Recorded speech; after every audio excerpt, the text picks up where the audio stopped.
지금 이 순간 누군가가 내 속마음을 전부 들여다보고 있다면 어떨까요, 단.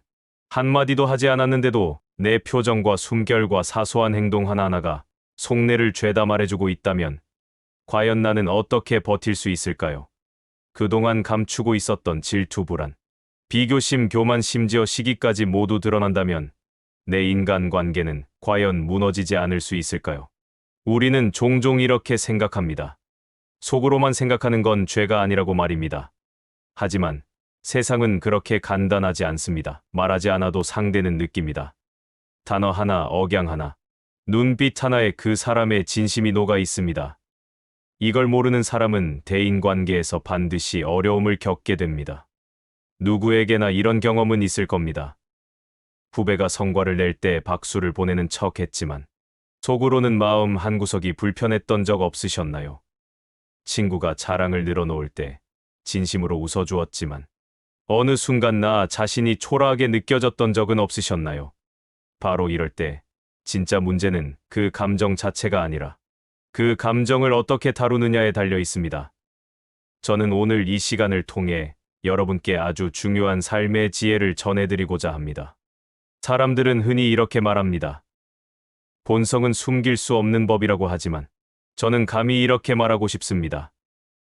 본성을 숨기는 것이야말로 인간관계에서 최고의 기술이라고요.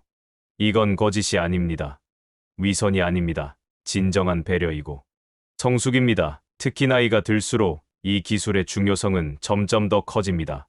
왜냐하면 인간관계는 단순히 친해지고 멀어지는 문제가 아니라 결국 내 삶의 질과 행복까지 좌우하기 때문입니다. 우리가 살아가는 동안 수없이 많은 사람들을 만납니다. 좋은 사람도 있고 나쁜 사람도 있습니다. 때로는 나를 이용하려는 사람도 있고 끊임없이 시험에 들게 만드는 사람도 있습니다. 심지어 가까운 가족이나 동료조차 때론 나의 감정을 흔들어 놓기도 합니다. 이런 복잡한 인간관계 속에서 우리는 어떻게 자신을 지키고 상대를 배려하며 관계를 망치지 않는 현명함을 가질 수 있을까요? 오늘 이야기할 주제는 바로 이 질문에서 시작됩니다. 여러분, 혹시 이런 경험 있으신가요? 착하게만 굴다 보면 어느 순간 이용당하는 느낌을 받았던 적 혹은 희생을 선택했지만 결국 상대는 그것을 당연하게 여기고 내 노력을 알아주지 않을 때 겪었던 서운함 또 한없이 친절했는데도 상대가 오히려 무시하거나 거리를 두는 차가움을 느꼈던 순간들. 이런 일들은 나이가 들수록 점점 잦아집니다. 그리고 우리는 속으로 이런 자책을 합니다. 내가 너무 만만하게 보였던 건 아닐까? 내가 어쩌다 이렇게 되었을까? 그럼에도 불구하고 대부분의 사람들은 그저 한숨만 쉬고 끝냅니다. 오늘 저는 그 한숨에 멈추지 않으려 합니다. 이제부터 여러분의 삶의 작은 변화에 씨앗을 심어드리려 합니다. 이 영상이 끝날 무렵 여러분은 아마 이렇게 말할 겁니다. 아, 내가 그동안 너무 쉽게 살아왔구나. 내가 이걸 이제야 깨달았구나. 그리고 무엇보다 내가 이제는 사람을 대하는 방식이 바뀔 수 있겠구나 하고 느끼실 겁니다. 여러분의 인간관계가 지금보다 훨씬 단단해지고 상처받지 않는 비결을 하나하나 풀어드릴 겁니다. 오늘 영상이 여러분 삶에 실질적인 도움이 되길 바라며 본격적인 이야기를 시작해 보겠습니다. 이 이야기는 단순한 조언이 아닙니다. 수많은 사람들의 경험과 수십 년 쌓인 심리학 연구, 철학자의 지혜 그리고 실제 사례를 바탕으로 만들어졌습니다. 그러니 혹시 영상 중간에 이건 내 이야기 같다 싶은 부분이 나오면 잠시 멈춰서 스스로에게 질문해 보시기 바랍니다. 내가 이 상황에서 어떻게 말했을까? 내가 이 관계에서 어떻게 행동했을까? 이 질문이야말로 여러분의 삶을 바꾸는 첫걸음이 될 것입니다. 그리고 혹시 이 영상이 도움이 된다면 구독과 좋아요, 알림 설정까지 부탁드립니다. 여러분의 관심과 참여가 이 지혜의 나눔을 더 많은 분들께 전할 수 있는 큰 힘이 됩니다. 자, 그럼 이제 본격적으로 첫 번째 이야기로 들어가겠습니다. 바로 본성을 숨기는 말의 기술입니다. 본성을 숨기는 말의 기술. 여러분 혹시 이런 경험 있으신가요? 마음속에 질투나 불편한 감정이 올라오는데도 겉으로는 웃으며 축하의 말을 건넸던 적 말입니다. 그리고 그런 순간마다 마음속 어딘가에서 이상한 갈등이 일어나지요. 이건 솔직한 걸까? 가식적인 걸까? 내가 이런 말을 해도 되는 걸까? 우리는 모두 이런 내면의 목소리를 한 번쯤 들어봤을 겁니다. 인간관계에서 가장 무서운 건 사실 감정 자체가 아닙니다. 그 감정을 어떻게 드러내고 어떻게 다루느냐가 훨씬 더 중요한 문제입니다. 누구나 속마음 속에는 비교심이 있고 시기심이 있고 질투가 있고 심지어 교만함도 있습니다. 그 자체가 부끄러운 것이 아닙니다. 문제는 그것을 어떻게 처리하느냐에 따라 관계의 질이 완전히 달라진다는 것입니다. 저는 오늘 이 본성을 숨기는 말의 기술이야말로 인간관계에서 가장 강력한 지혜라고 말씀드리고 싶습니다. 제 지인 중에 이정민 씨라는 분이 계십니다. 43세 평범한 직장인입니다. 그는 누구에게나 친절하고 온화하며 성실한 사람으로 평가받았습니다. 그러나 정작 그의 아내는 종종 이렇게 말하곤 했습니다. 당신은 속으론 참 경쟁심도 많고 예민한 사람 같아. 남들 앞에서는 좋은 사람인 척 잘하지만 말이야. 이정민 씨도 그걸 부정하지 않았습니다. 맞아. 나도 속으로는 질투도 많고 비교도 하지만 그걸 굳이 드러낼 필요는 없잖아. 그러던 어느 날 이정민 씨 회사에 커다란 일이 생겼습니다. 함께 일하던 후배가 중요한 프로젝트를 성공시키고 대표이사로부터 직접 칭찬을 받게 된 겁니다.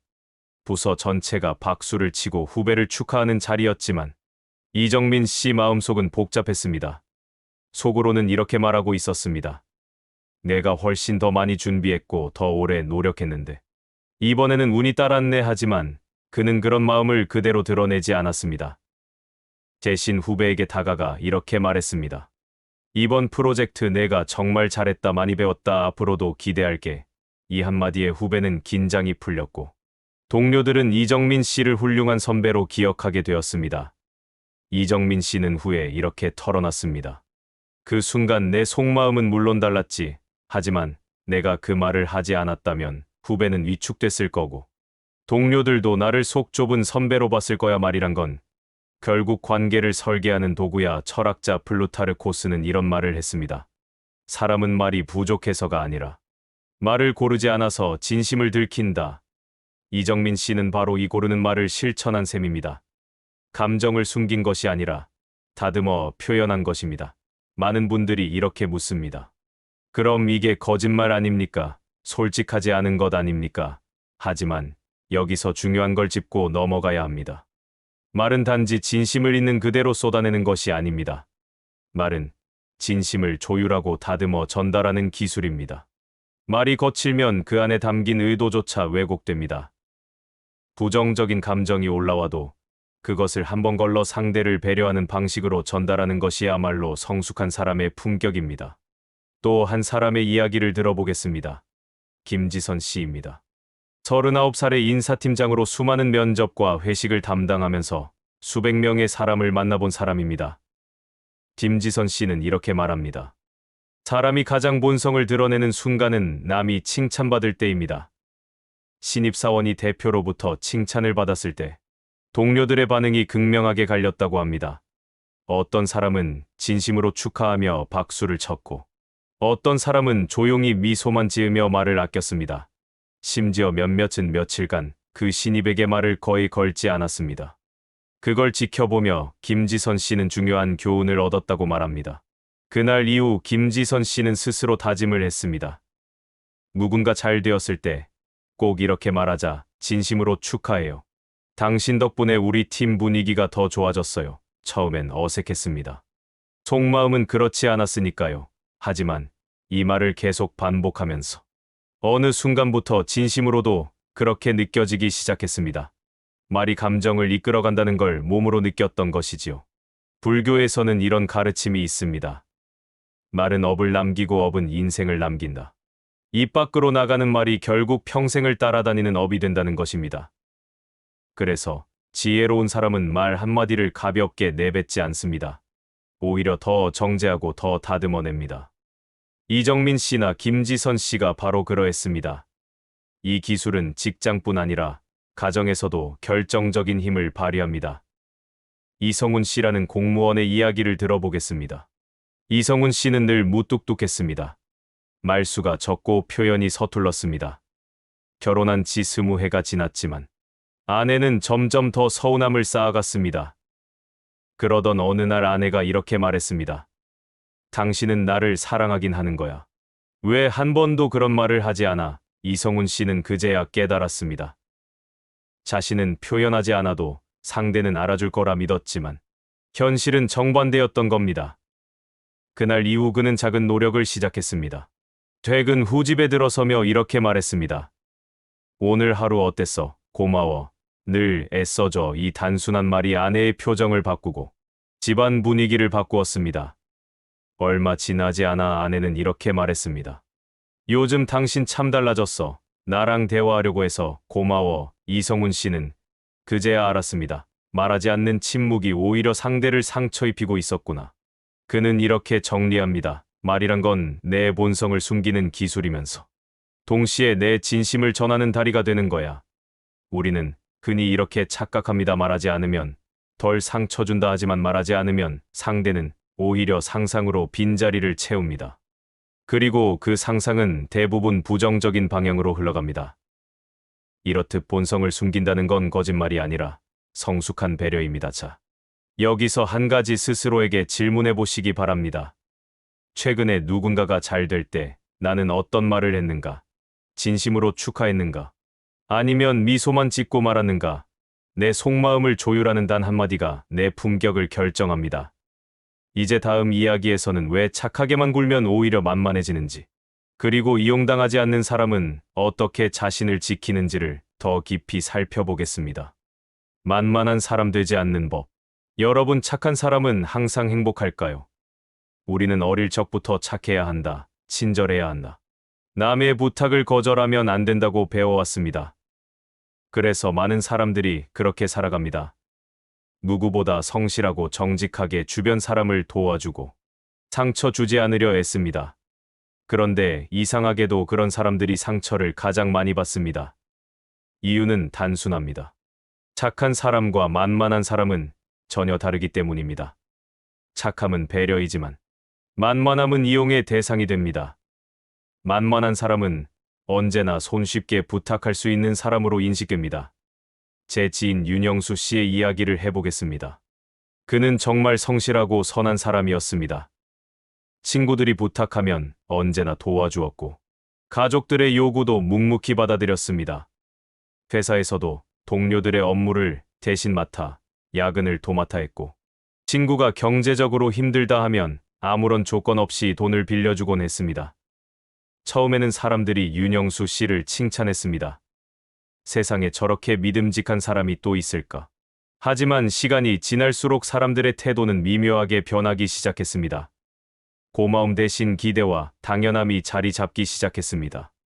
어느 순간부터 친구들은 당당하게 이렇게 말했습니다. 넌 원래 잘 도와주잖아. 이번에도 좀 부탁할게. 그러다 보니 윤영수 씨는 어느샌가 사람들의 부탁을 거절하지 못하고 점점 더 지쳐갔습니다. 그리고 어느 날 그는 속으로 이렇게 외쳤습니다. 나는 왜 항상 이렇게 되는 거지? 왜 항상 내가 손해를 보지? 이렇게 착하게 살아왔는데 왜 점점 외롭고 힘들어지는 걸까? 이 문제의 핵심은 경계가 없다는 데 있습니다. 인간관계에는 반드시 지켜야 할 경계가 존재합니다. 상대가 어디까지 요청할 수 있고 내가 어디까지 허락할 수 있는지 서로가 명확히 알아야 건강한 관계가 유지됩니다. 그런데 윤영수 씨처럼 경계를 스스로 허물어버리면 상대는 그 선을 모르고 점점 더 요구하게 됩니다. 사람들은 의도하지 않아도 타인의 호의를 소비합니다. 한 번, 두 번 부탁이 쌓이다 보면 상대 입장에선 그게 일상이 되어버리는 것입니다. 그래서 착한 사람일수록 만만하게 여겨지고 결국 이용당하는 구조로 빠지게 됩니다. 심리학에서는 이런 현상을 착한 사람, 증후군이라 부르기도 합니다. 갈등을 피하고 상대 기분을 해치기 싫어하며 늘 희생하는 사람들, 그들은 외면상 모두에게 사랑받는 것처럼 보이지만 속으로는 점점 고립되고 소모되어 갑니다. 더 큰 문제는 스스로도 이를 자각하지 못하는 경우가 많다는 점입니다. 자신이 착하다고 생각하며 그것이 미덕이라 믿기 때문입니다. 그런데 여기서 중요한 열쇠가 있습니다. 바로 직감입니다.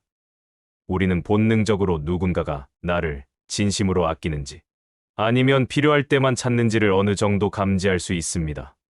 여러분도 그런 느낌 받아본 적 있지 않나요? 누군가가 평소에는 연락 없다가 꼭 필요할 때만 다정하게 연락할 때 어떤 친구는 돈이 필요할 때만 찾아오고 내가 필요하지 않을 때는 바쁘다며 멀어질 때 그 찜찜한 느낌 바로 그게 직감입니다. 그런데 많은 사람들은 이 직감을 무시합니다. 스스로를 설득합니다. 아, 이번엔 정말 급했겠지. 설마 나쁜 의도는 아니었을 거야. 이렇게 합리화를 반복하다 보면 결국 깊은 이용의 덫에 빠지게 됩니다. 상담 사례 중에 이런 이야기가 있었습니다. 한 중년 여성분이 말했습니다. 제 친구는 늘 제가 도와주는 걸 너무 당연하게 여겨요. 그런데 제가 힘들다고 하면 오히려 왜 그렇게 예민하냐고 타박해요. 결국 저만 나쁜 사람이 되는 것 같아요. 이분에게 제가 이렇게 말씀드렸습니다. 더 이상 착해지려고 애쓰지 마세요. 착함과 만만함은 다른 겁니다. 배려와 자기 희생은 구분되어야 합니다. 단호함은 결코 나쁜 것이 아닙니다. 오히려 관계를 건강하게 지켜주는 울타리입니다. 우리는 부탁을 거절하는 것을 나쁜 사람처럼 느끼지만 사실 거절은 나를 지키기 위한 최소한의 방어입니다. 내가 상대의 부탁을 들어줄 자유가 있듯이 거절할 자유도 똑같이 가지고 있는 겁니다. 그런데 이 경계를 세우는 게 결코 쉽지 않습니다. 특히 상대가 가족이나 가까운 친구일수록 더 어렵습니다. 미안함과 죄책감이 뒤섞이기 때문입니다. 하지만 오히려 가장 가까운 사람일수록 경계는 더 필요합니다. 경계가 있어야 서로가 존중받고 관계가 오래 유지될 수 있기 때문입니다. 여기서 한 가지 구체적인 방법을 소개합니다. 첫째, 바로 즉답하지 않는 것입니다. 부탁을 받았을 때 즉시 오케이 하지 말고 이렇게 말해보세요. 생각해보고 알려줄게. 이 한마디가 내 결정권을 스스로 존중하는 출발이 됩니다.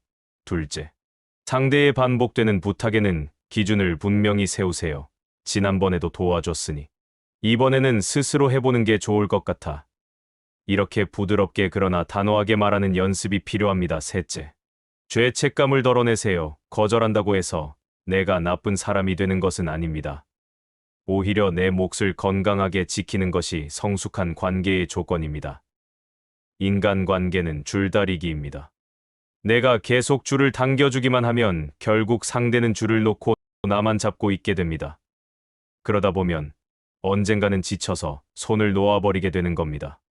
그 지점까지 가기 전에 스스로 경계를 세우는 것이 필요합니다. 다음 이야기에서는 우리가 관계 속에서 희생과 타협 사이에서 어떻게 균형을 잡아야 하는지 더 깊이 다뤄보겠습니다. 희생과 타협의 균형. 여러분, 우리는 살아가면서 수많은 선택 앞에 서게 됩니다. 특히 가족과 친구, 사랑하는 사람들과의 관계 속에서는 더더욱 그렇습니다. 상대를 위해 무엇을 포기할 것인가? 내 욕구를 얼마나 뒤로 미룰 것인가? 이런 질문을 매번 스스로에게 던지게 됩니다. 그런데 문제는 이 희생이라는 것이 때로는 사랑의 표현이 되기도 하지만 때로는 관계를 병들게 만드는 독이 되기도 한다는 점입니다. 우리는 흔히 이렇게 배워왔습니다. 희생이야말로 진정한 사랑이다. 상대를 위해 참아주는 것이야말로 어른스러운 태도다. 하지만 이것이 반복되다 보면 결국 어느 순간 내 마음속에 씁쓸한 허무함이 자리 잡습니다. 왜 항상 나만 이렇게 참아야 할까? 왜 내가 희생한 만큼 상대는 돌아오지 않을까? 이런 생각이 들기 시작하는 것이죠.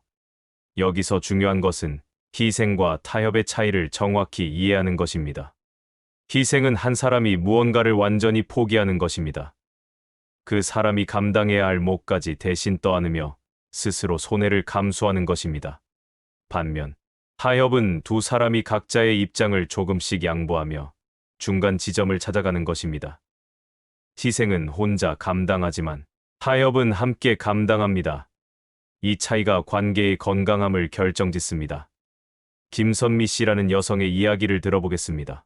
그녀는 결혼 후 남편의 해외 발령 소식을 듣게 되었습니다. 남편은 해외 근무를 원했지만 김선미 씨는 안정적인 커리어를 포기해야 하는 상황이었습니다. 처음엔 남편의 설득에 밀려 모든 걸 내려놓고 따라갔습니다. 낯선 환경에서 외로움과 커리어 단절의 고통을 감내해야 했습니다. 시간이 지날수록 그녀의 희생은 점점 무거운 짐으로 변했고 결국 부부관계에도 서운함이 쌓여갔습니다. 그녀는 이렇게 말했습니다. 처음엔 사랑이라 믿었지만 나중엔 내가 이용당하는 것 같은 기분이 들었어요. 상대가 내 희생을 당연하게 여기고 고마워하지 않을 때 우리는 배신감을 느끼게 됩니다. 심리학에서는 이를 희생 피로감이라 부릅니다. 계속되는 희생이 쌓이면 결국 상대를 원망하게 되고 관계가 틀어지는 결과로 이어집니다. 반대로 이런 상황에서 타협을 선택하는 사람들도 있습니다. 예를 들어 한 부부는 이렇게 조율했습니다. 남편의 해외 근무를 1년만 하고 돌아오기로 합의하고 그 기간 동안 아내도 현지에서 온라인으로 커리어를 이어갈 방법을 찾기로 한 것입니다.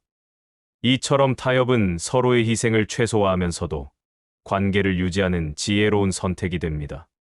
희생은 때때로 스스로의 자존감을 낮추기도 합니다. 나는 늘 희생해야 하는 사람이라는 인식은 점점 자존감을 깎아먹고 결국에는 나는 가치가 없는 사람인가라는 무력감으로 이어질 수 있습니다. 그러므로 희생을 선택하기 전에는 반드시 스스로에게 질문해 봐야 합니다. 이 희생은 과연 내가 기꺼이 감당할 가치가 있는가? 만약 내가 힘들 때 이 사람도 나를 위해 희생해 줄 수 있을까? 이 질문에 선뜻 예라고 답할 수 없다면 그 희생은 재고할 필요가 있습니다. 희생이 반복되다 보면 때로는 스스로도 이를 이용하게 되는 경우가 있습니다. 내가 이렇게까지 해줬는데 넌 왜 이 정도도 못하냐라는 압박을 상대에게 가하게 되는 것입니다. 결국 서로에게 상처가 되는 악순환이 시작됩니다. 그래서 희생을 선택할 땐 반드시 자발성과 균형이 전제되어야 합니다. 내가 선택했기에 후회하지 않고 상대에게 대가를 요구하지 않아야 건강한 희생이 됩니다. 프란체스카 리게티 교수의 연구에 따르면 희생을 감내한 후 얻은 결과에 집중하면 행복감이 유지되지만 포기한 것에 집착하면 불만족이 커진다고 합니다. 즉, 희생을 통해 내가 성장한 부분, 내가 얻은 긍정적 변화를 바라볼 때 그 희생은 덜 고통스럽습니다. 그러나 그 희생이 자존감을 보상받기 위한 수단이 되어서는 안 됩니다. 예를 들어 자녀를 위해 희생하면서 스스로 자랑스럽게 여기는 것은 건강한 희생입니다. 하지만 그 희생을 대가로 자녀에게 끊임없이 보답을 요구하게 된다면 그것은 부담이 되고 관계를 해칠 수 있습니다. 또 한 가지 중요한 점은 장기적인 희생의 경우 반드시 나만을 위한 회복 시간을 가져야 한다는 것입니다. 치매 부모를 돌보는 보호자나 중증 환자를 간병하는 가족처럼 장기간 희생해야 하는 상황에서는 하루 중 일부 시간이라도 온전히 나를 위한 여유를 확보해야 합니다. 그렇지 않으면 결국 소진되어 건강도 관계도 무너질 수 있습니다. 미국 하버드대 연구팀은 간병자의 스트레스가 환자보다 오히려 더 심각하다고 경고합니다. 이처럼 희생은 결코 가볍게 생각할 문제가 아닙니다. 관계를 유지하기 위해 불가피하게 희생이 필요하다면 최소한 주기적으로 그 선택이 옳았는지 스스로 점검해보는 시간을 가지는 것이 중요합니다. 내가 이 희생을 통해 얻는 것이 무엇인지, 나는 여전히 이 관계가 가치 있다고 느끼는지를 자문해야 합니다. 희생은 아름다운 선택일 수 있지만 잘못된 희생은 관계를 파괴하는 시작점이 될 수 있습니다. 따라서 희생보다는 타협을 우선으로 고려하는 태도가 필요합니다. 서로 조금씩 물러서고 이해하며 합의점을 찾는 것. 이것이야말로 오래가는 관계의 비결입니다. 이제 다음 이야기에서는 자존감이 인간관계에서 어떻게 결정적인 역할을 하는지, 그리고 자존감을 지키는 방법에 대해 더 깊이 들어가 보겠습니다. 자존감과 인간관계의 힘. 여러분 혹시 이런 경험을 해보신 적 있으신가요? 누군가의 작은 말 한마디에 괜히 마음이 쓰이고 오래도록 신경이 쓰여 잠 못 이루던 날들이 말입니다. 상사는 그냥 업무 피드백을 했을 뿐인데 내 능력이 부족하다는 말로 들리고, 애인이 그냥 주말에 혼자 있고 싶다 했을 뿐인데 나를 피하는 것처럼 느껴지고, 친구가 내 연락에 바로 답을 안 했을 뿐인데 혹시 내가 실수한 건 아닐까 자꾸 지난 일을 되짚어보게 되는 것. 이런 감정의 뿌리에는 바로 자존감이라는 것이 깊이 자리하고 있습니다. 자존감은 나 자신을 얼마나 소중히 여기는가 하는 내면의 힘입니다. 이것이 건강하면 사람들과의 관계도 여유롭고 안정적입니다. 그러나 자존감이 낮아지면 작은 일에도 쉽게 휘청이고 상대의 말과 행동에 과민하게 반응하게 됩니다. 자존감이 낮은 사람들은 늘 이렇게 말합니다. 혹시 내가 뭔가 잘못한 걸까? 혹시 이 사람이 날 싫어하게 된 걸까? 그들은 끊임없이 타인의 시선을 의식하고 자신의 존재 가치를 확인받으려 합니다. 예를 들어, 연애 관계에서도 자존감이 낮은 사람은 상대가 조금만 연락을 소홀히 해도 크게 불안해집니다. 나한테 마음이 식은 건 아닐까? 혹시 다른 사람이 생긴 건 아닐까? 끝없는 의심과 불안 속에서 스스로를 괴롭히고 상대를 지치게 만듭니다. 또한 자존감이 낮으면 타인의 칭찬도 온전히 받아들이지 못합니다. 누가 멋지다, 잘했다 칭찬해줘도 그냥 빈말이지 하며 의심하거나 어색해합니다. 심지어 자신을 칭찬해주는 사람조차 점점 멀리하게 됩니다. 그렇게 악순환의 고리가 계속됩니다. 한 여성 상담 사례가 떠오릅니다. 그녀는 외모도 준수하고 직장에서도 인정받는 사람이었습니다. 하지만 연애만 하면 늘 문제가 생겼습니다. 상대가 조금이라도 관심을 덜 보이면 바로 불안해지고 스스로 초조해져 집착하게 되었습니다. 그녀는 이렇게 말했습니다. 저는 항상 사랑받을 자격이 없는 사람 같아요. 상대가 저를 떠날까봐 너무 두려워요. 그래서 더 매달리고 확인하고 결국 상대가 지쳐 떠나요. 이 악순환의 중심에 바로 자존감 문제가 자리 잡고 있었습니다. 그녀는 어릴 적부터 부모의 무관심 속에 자라왔고 늘 비교와 평가를 받으며 인정받으려 애써왔습니다. 그 상처가 커서 스스로를 충분히 사랑하지 못했고 그래서 늘 타인의 사랑으로 그 빈자리를 채우려 했던 것입니다. 심리학자 브랜든 박사는 이렇게 말합니다. 자존감은 타인이 채워주는 것이 아니라 스스로 채우는 것이다. 자존감이 낮을수록 우리는 남에게 더 많은 사랑과 인정을 갈구하지만 사실 그 누구도 내 자존감을 대신 채워줄 수 없습니다. 자존감 회복의 첫걸음은 내 안의 비합리적 사고 패턴을 발견하고 수정하는 것입니다. 내가 사랑받을 자격이 없다. 나는 늘 부족하다. 이런 생각들이 과연 사실인가를 스스로 질문해 봐야 합니다. 예를 들어 상담을 받았던 지수 씨는 39살의 변호사였습니다. 능력도 있고 외모도 출중했지만 이별을 겪은 후 깊은 자존감 상처를 입었습니다. 나이가 많은 내가 과연 다시 사랑받을 수 있을까? 이미 기회를 다 놓친 건 아닐까? 그녀는 스스로를 실패자처럼 여겼습니다. 저는 지수 씨에게 이렇게 질문했습니다. 그것이 모두 사실인가요? 이 질문 하나로 그녀는 깊이 고민하기 시작했습니다. 그리고 곧 스스로 깨달았습니다. 결혼하지 않았다고 실패자는 아니다. 나이가 많아도 내 가치는 여전하다. 사랑은 다시 찾아올 수 있다. 이처럼 비관적인 믿음을 스스로 반박하며 현실적인 시각으로 돌아오는 훈련이 필요합니다. 자존감을 지키기 위해선 또 한 가지 중요한 훈련이 필요합니다. 바로 나의 장점을 정확히 바라보는 연습입니다. 우리는 흔히 자신이 잘못한 점, 실수한 점만 반복해서 떠올리지만 내가 잘해온 것, 성장해온 것, 성취한 것도 반드시 기록하고 기억해야 합니다. 작은 성취도 반복해서 스스로 칭찬하는 것이 중요합니다. 오늘도 힘든 하루를 잘 견뎠어. 오늘도 끝까지 책임을 다했어. 이런 스스로의 인정이 쌓여야 자존감은 서서히 단단해집니다. 또한 인간관계에서 자존감을 지키기 위해선 경계와 거리감도 필요합니다. 모든 사람의 인정과 사랑을 받으려 하지 말고 나와 맞는 소수의 사람들과 건강한 관계를 맺는 것이 더 중요합니다. 많은 사람들에게 인정받으려 할수록 자존감은 오히려 불안해지고 소모됩니다. 예를 들어 SNS에서 많은 좋아요와 칭찬을 받다가도 한두 개의 비난 댓글에 마음이 휘청이는 경우가 바로 그 예입니다. 그래서 자존감이 건강한 사람은 타인의 평가를 과하게 의식하지 않습니다. 그들은 이렇게 말합니다. 모든 사람이 나를 좋아할 필요는 없어. 나를 소중히 여겨주는 사람 몇 명이면 충분해. 이 여유가 결국 관계에서도 평정을 가져다 줍니다. 자존감을 키우는 또 한 가지 강력한 방법은 타인을 있는 그대로 받아들이는 연습입니다. 타인도 완벽하지 않다. 실수할 수 있다. 나에게 실망을 줄 수도 있다. 그러나 그것이 내 가치를 평가하는 것이 아니다. 이런 시각이 자리 잡으면 상대의 행동에도 쉽게 상처받지 않습니다. 예를 들어, 친구가 바빠서 약속을 미뤘다고 해서 나를 소홀히 여긴다고 받아들이지 않고 단순히 사정이 있었겠지 하고 넘길 수 있게 됩니다. 이처럼 자존감이 튼튼해지면 인간관계는 훨씬 부드럽고 안정적이 됩니다. 상대의 말과 행동 하나에 휘둘리지 않고 내 중심을 지키며 관계를 이어갈 수 있기 때문입니다. 자, 이제 다음 이야기에서는 침묵과 비밀의 지혜를 통해 어떻게 나를 지키고 불필요한 상처에서 벗어날 수 있는지 깊이 살펴보겠습니다.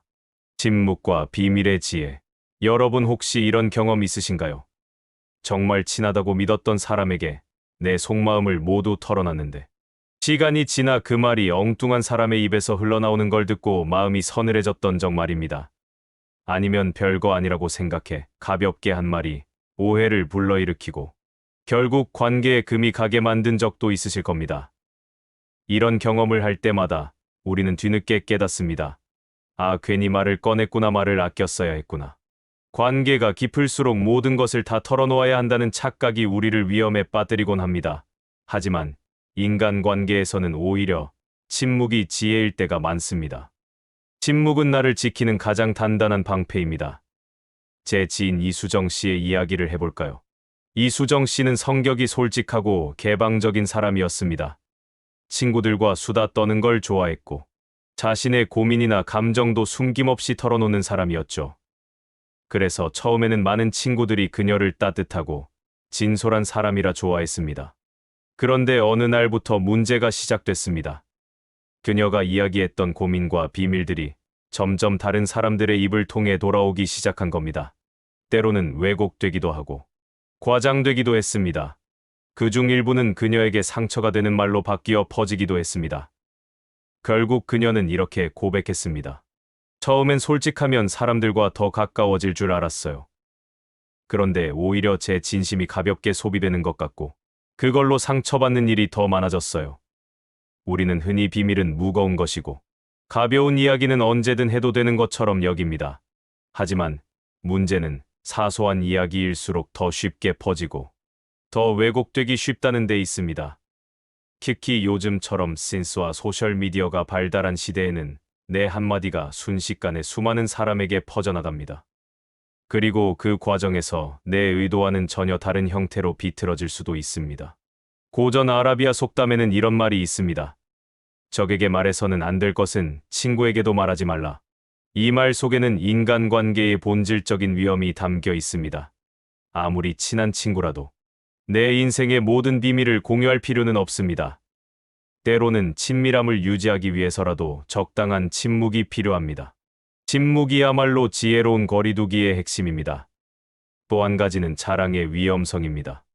우리는 기쁜 일이 생기면 친구들에게 자랑하고 싶어집니다. 아이가 명문대에 입학했을 때, 승진했을 때, 재산이 늘었을 때 이런 소식을 나누고 싶은 마음이 드는 건 당연합니다.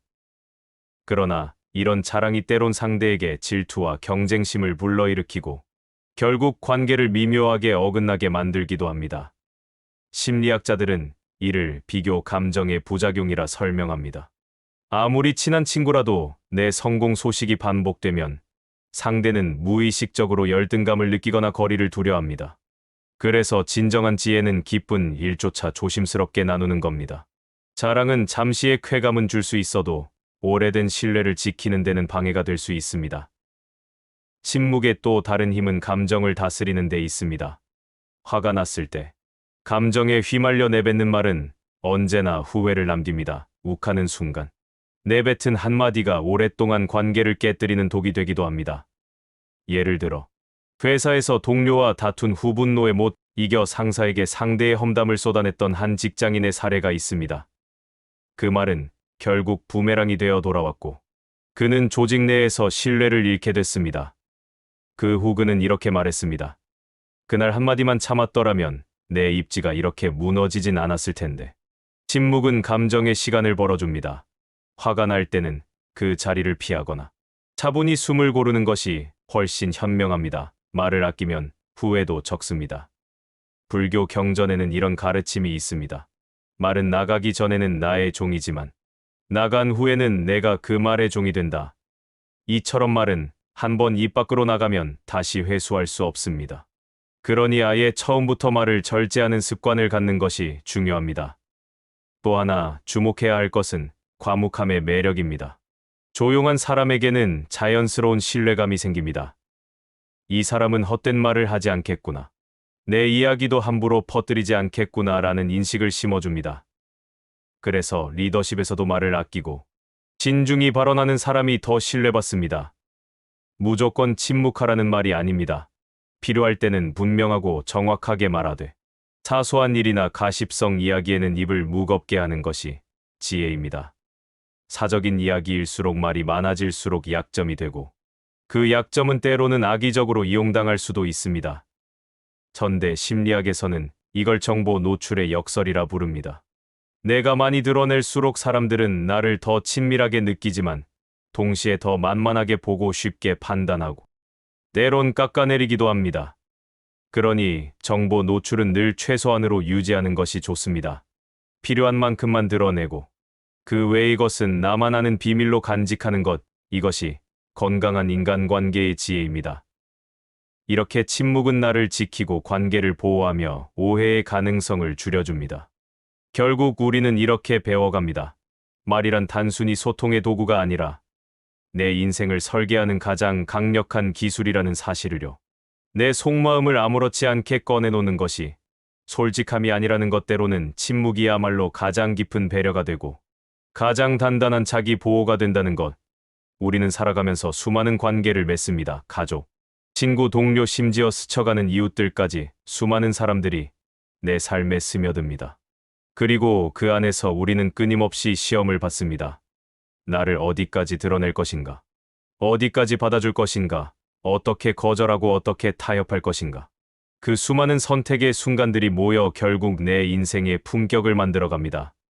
사람들은 흔히 말합니다.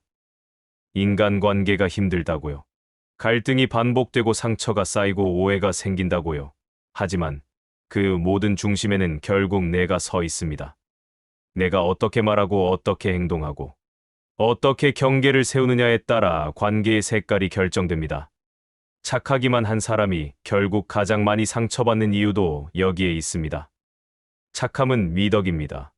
그러나 착함과 만만함은 전혀 다른 차원입니다. 경계 없이 모든 부탁을 수용하고 모든 감정을 나눌 때 상대는 나를 배려하기보다 당연하게 여기게 됩니다. 결국 지친 건 나 혼자가 됩니다. 그래서 우리는 배워야 합니다.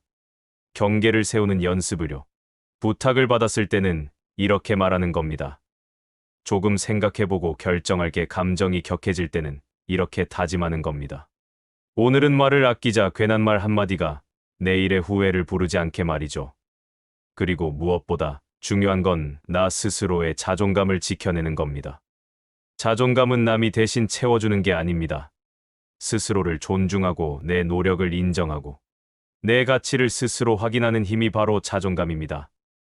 타인의 칭찬에 일희일비하지 말고 그들의 비난에도 휘청이지 않는 단단한 중심이 필요합니다. 내 가치를 내가 알고 있으면 그 어떤 평가도 나를 흔들 수 없습니다. 관계 속에서 나를 지키기 위한 침묵은 두려움이 아닙니다. 전략입니다. 때로는 모르는 척 넘어가고 때로는 굳이 내 생각을 드러내지 않으며 때로는 가벼운 미소 하나로 상황을 정리하는 것. 그것이 바로 어른스러운 지혜입니다. 불교 경전에는 이런 말이 나옵니다. 말을 덜어내면 업도 줄어들고 업이 줄어들면 고통도 줄어든다. 결국 불필요한 말이 줄어들수록 내 삶은 가벼워지고 평온해집니다. 그리고 우리는 알아야 합니다. 사람은 누구나 불완전하다는 사실을요. 내 속에도 질투와 교만이 있고 상대의 속에도 부족함이 있습니다. 이를 인정하는 순간 우리는 더 이상 관계에 휘둘리지 않게 됩니다. 상대의 성공을 질투하기보다 함께 축하할 수 있고 상대의 실수에 분노하기보다 조용히 넘어갈 수 있습니다. 바로 이 여유가 인간관계의 품격입니다. 우리가 오늘 이 시간 동안 함께 나눈 이야기들은 모두 결국 하나로 모입니다. 그것은 바로 나를 지키는 기술입니다. 속마음을 다스리는 말의 기술, 만만하지 않게 거리를 지키는 지혜, 희생 대신 타협을 택하는 선택, 자존감을 키우는 훈련. 그리고 불필요한 말과 비밀을 조절하는 침묵의 미학이 모든 것이 결국 나를 지키고 내 삶을 평온하게 만드는 핵심입니다. 인생은 길고 사람은 많습니다. 그 모든 사람과 다 가까워질 수도 없고 모든 관계가 다 평등할 수도 없습니다. 그래서 우리는 나와 맞는 사람, 소수의 사람들과 깊고 단단한 관계를 맺으며 살아가는 것이 가장 건강한 삶입니다. 오늘 이 영상을 끝까지 함께 해주신 여러분께 감히 말씀드립니다. 여러분은 이제 사람을 대하는 기술을 배웠습니다. 이 기술은 단순한 처세술이 아니라 내 인생을 평안하게 지켜주는 방패가 되어줄 것입니다. 그리고 마지막으로 부탁드립니다. 이 영상이 도움이 되셨다면 구독과 좋아요, 알림 설정을 꼭 눌러주시고 지혜보감 채널과 함께 앞으로도 삶의 깊은 이야기들을 함께 나눠가길 바랍니다. 여러분의 지혜로운 하루를 진심으로 응원합니다.